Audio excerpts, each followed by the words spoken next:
नमो तस्स भगवतो अरहतो सम्मा सम्बुद्धस्स 2082 साल कार्तिक 18 गते मंगलबार हुने कठिन उत्सवको लागि हामी यहाँ आइपुगिसकेका छौं। यो दक्षिण ललितपुरको दक्षिण भेगमा पर्ने माझखण्ड बुद्ध विहारको गेट हो।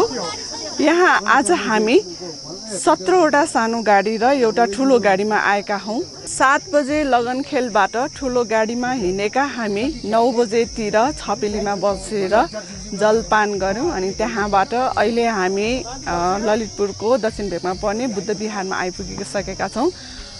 हिजो अस्तिको भारी वर्षाको कारण पनि बाटोमा कुनै पनि समस्या बिना हामी यहाँ सकुशल आरामका साथ आइपुगेका छौं। सबैवटा गाडी त आइपुगेको छैन, तर जति पनि आएका छन् त्यो एकदमै आरामपूर्वक आएका हौं।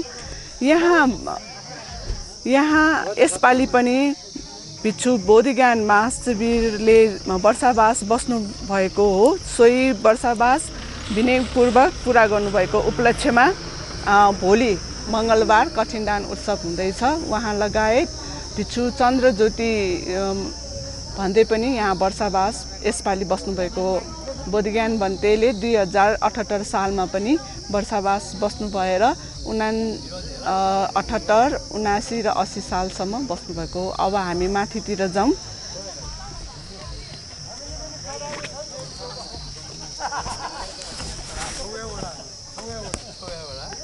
पहिला भन्दा यहाँ गत साल भन्दा यहाँ अलिकति स्वरूप पनि फेरेको छ। भौतिक संरचनाहरू धमाधम बनिँदै गएको अवस्था छ। पहिला यहाँ अलिकति माथि उक्लिन गाह्रो थियो, अहिले भर्याङ जस्तो खुड्किला पनि भइसकेको छ। आज हामीसँगै हाम्रा कल्याण मित्र संगरत्न दाई पनि आउनुभएको छ। उहाँसँग पनि हामी केही कुरा गर्नेछौँ। नमो तस्स भगवतो अरहतो सम्मा सम्बुद्धस्स।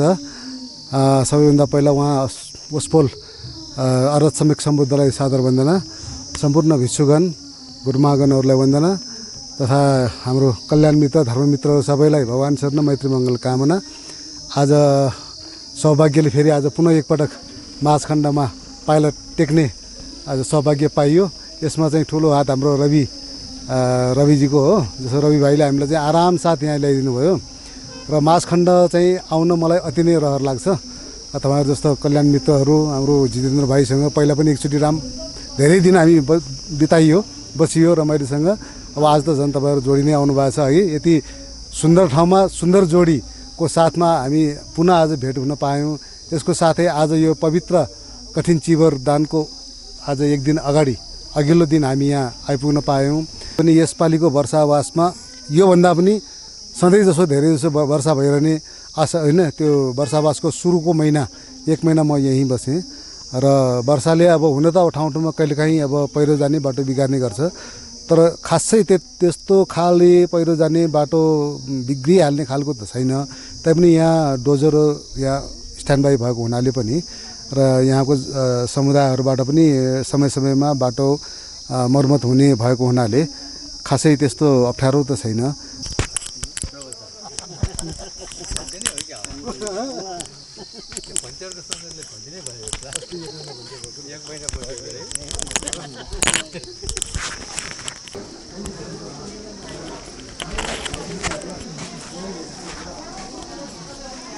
गाडीलाई हुँक नै थिएन।